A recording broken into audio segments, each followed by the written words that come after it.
तमस्तु मा विद्विषावहै।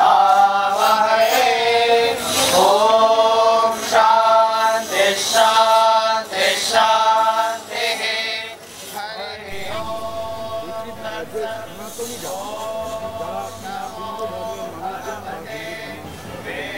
वेदपुरुषाय नमः।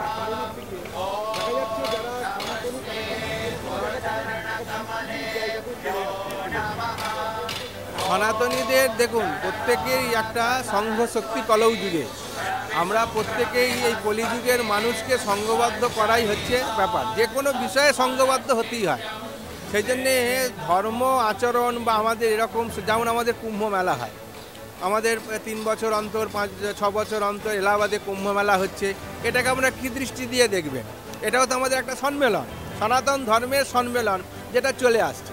সেরকমভাবে জনসংখ্যা বাড়ছে, মানুষের মধ্যে ধর্মীয় আবেগ বাড়ছে, সেই হিসাবে এসব কর্মসূচি গ্রহণ করা হচ্ছে। আগামী দিন আরও বৃহত্তরভাবে হবে।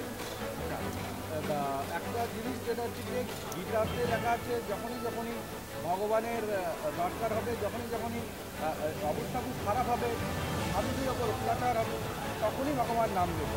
তো বাংলার চারিদিকের অবস্থা কিন্তু খুব একটা সুখকর নয়। সেই জায়গায় কি গীতা পাঠ করলে সেই জায়গা থেকে কোনো রকম পরিত্রাণ হওয়ার সম্ভাবনা আছে? দেখুন, গীতা পাঠ হচ্ছে এমন একটা গ্রন্থ যেটা পাঠ করলে আমাদের আত্মিক উন্নতি হয়, ব্যবহারিক উন্নতি হয়, সামাজিক উন্নতি হয়।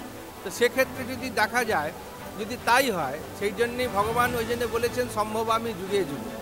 এবং যখনই তিনি তো আমাদের ধারক বাহক হয়ে রয়েছেন, সেই জন্যে আমরা তার প্রতি ভরসা করছি।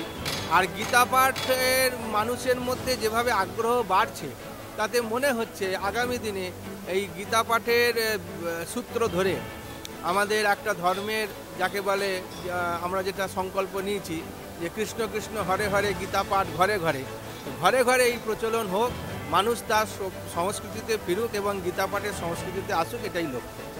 গীতা নিয়ে রাজনীতি নয়, ধর্ম নিয়ে রাজনীতি নয়, কিন্তু কোথাও গিয়ে ধর্মের সঙ্গে রাজনীতি ওতপ্রোতভাবে জড়িয়ে রয়েছে, যুক্ত রয়েছে।